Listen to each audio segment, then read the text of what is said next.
Bonsoir, merci de nous rejoindre pour ce nouveau point sur l'actualité. C'est la fin des vacances scolaires, plus qu'une journée de répit pour les élèves avant le retour en classe prévu jeudi dans la plupart des écoles, collèges et lycées.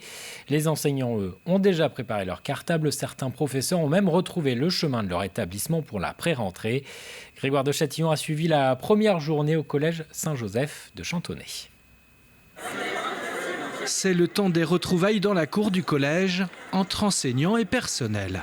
Bien reposé, très agréable de repartir sur cette rentrée. On est content de retrouver les collègues. Le point positif, c'est pour l'instant pas besoin de masque sur la cour. Donc ça, c'est quand même très agréable. Je suis très content, j'espère que ça va bien se passer.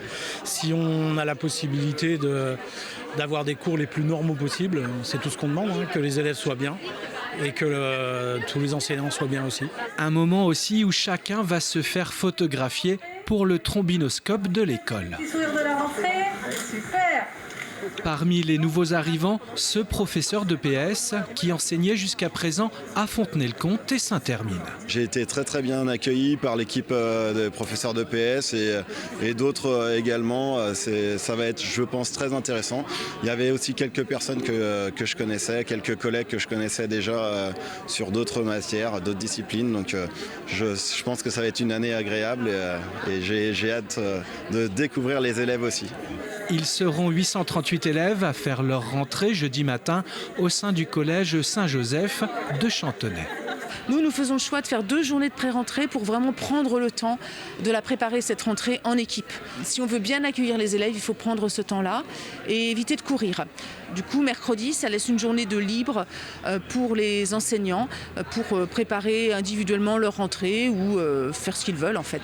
Avant de se remettre au travail, place à l'incontournable photo de groupe, puis direction l'amphithéâtre animé par la chef d'établissement. Je suis donc très heureuse de vous retrouver ce matin. La directrice a souhaité la bienvenue aux nouvelles recrues dans une ambiance décontractée.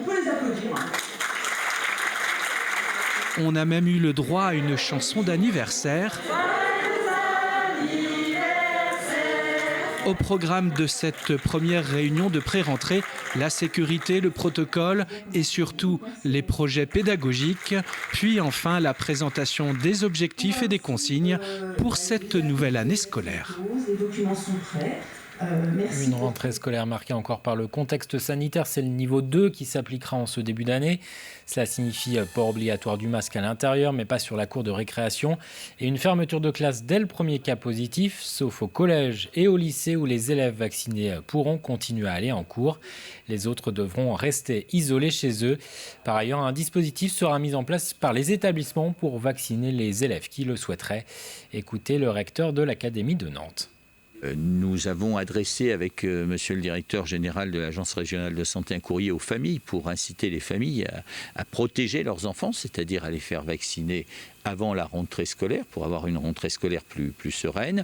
Pour les enfants qui ne seront pas vaccinés, nous proposons, sur la base du volontariat et avec autorisation des parents pour les moins de 16 ans, une vaccination, une possibilité de vaccination.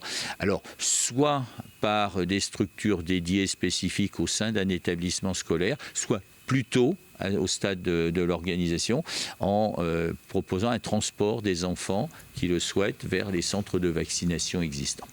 Dans le reste de l'actualité, Dompierre-sur-Yon va bénéficier du plan de relance.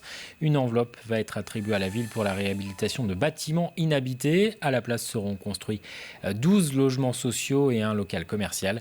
Ce projet a été retenu par l'État dans le cadre du Fonds Friche. Il s'agit d'un programme visant à réaménager d'anciens sites industriels ou des parcelles laissées à l'abandon et aider ainsi certaines communes à attirer de nouveaux habitants. L'idée, c'est évidemment de toute façon de limiter les consommations d'espaces agricoles, puisque les agriculteurs doivent pouvoir continuer à travailler pour nourrir le pays.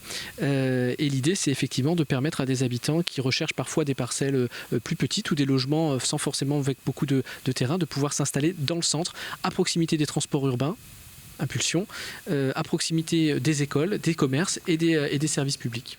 Et au total, 7 projets vendéens situés notamment à l'Herbergement, Chantonnay ou encore La Roche-sur-Yon vont bénéficier de ce fonds. Un plan de relance qui a aussi stimulé la pratique et les ventes de vélos avec des aides attribuées pour l'achat de vélos électriques ou encore des subventions pour le développement de pistes cyclables dans les villes.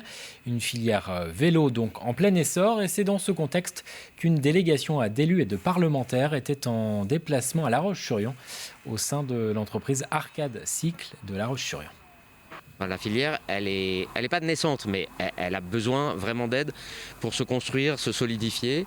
Le système vélo, c'est déjà quand même plusieurs milliards d'euros de chiffre d'affaires globalement, et donc des milliers et des milliers d'emplois.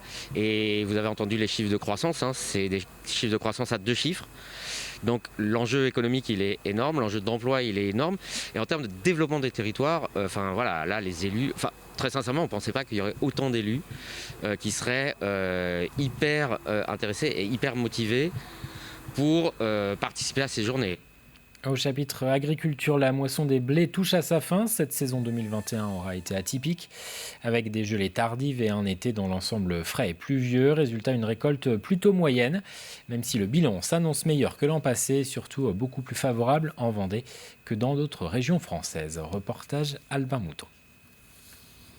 À l'inverse de nombreux de ses collègues implantés dans d'autres départements français, la récolte de blé de Bertrand Mittard a été relativement épargnée. Cette année, on a une récolte qui est moyenne en rendement, mais par contre très bonne en qualité.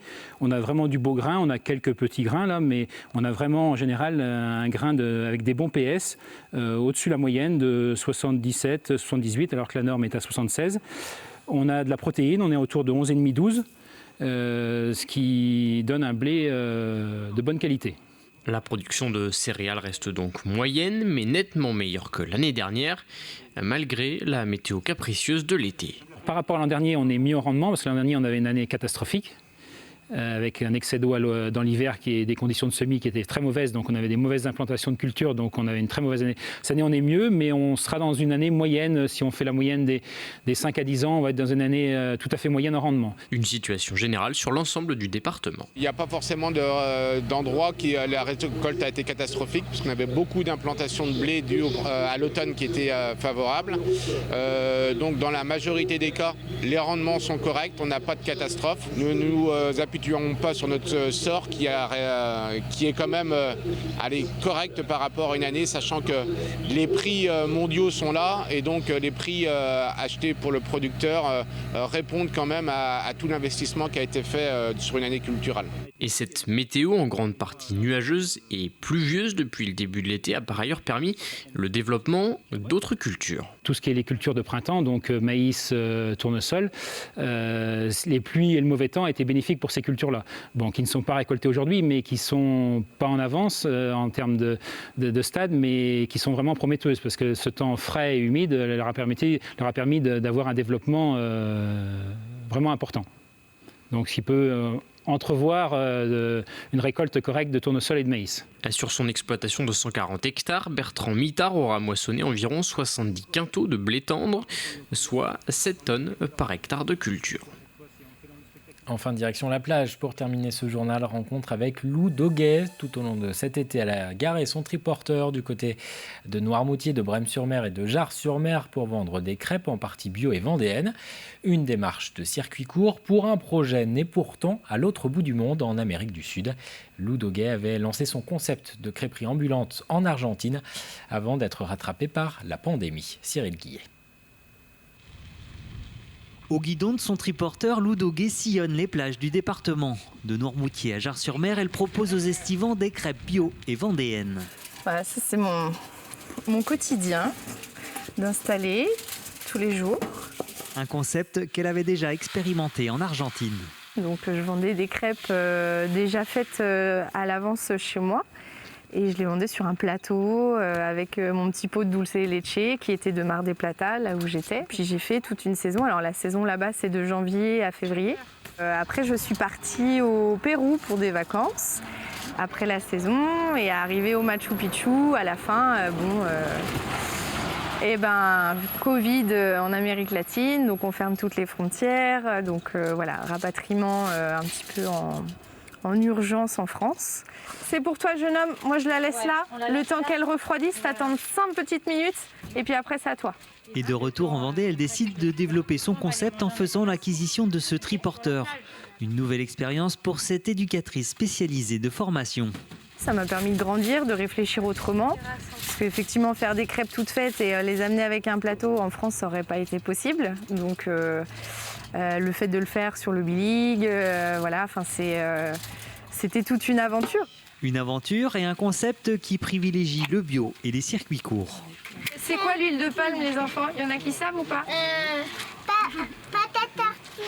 C'est pas très bon en tout cas pour la nature. Mais on peut mettre dans tout. Et pourquoi c'est pas bon pour la nature?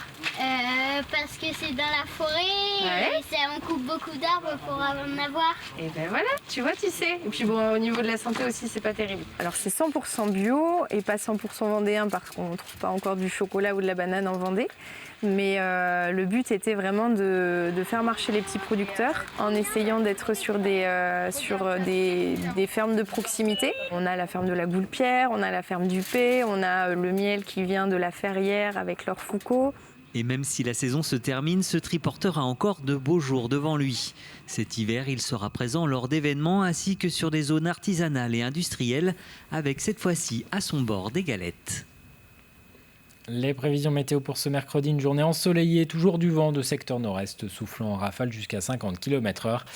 Les maximales, 23 degrés sur les îles, 27 à la Tranche-sur-Mer, 28 à 29 degrés de Montaigu-Vendée à Fontenay-le-Comte. Bulletin complet dans un instant. C'est la fin de cette édition, merci de votre attention. Prochain rendez-vous avec l'information, la matinale de TV Vendée, début de la nouvelle saison, présentée par Caroline Tronche, avec quelques nouveautés au programme. En attendant, je vous souhaite une très bonne soirée sur TV Vendée.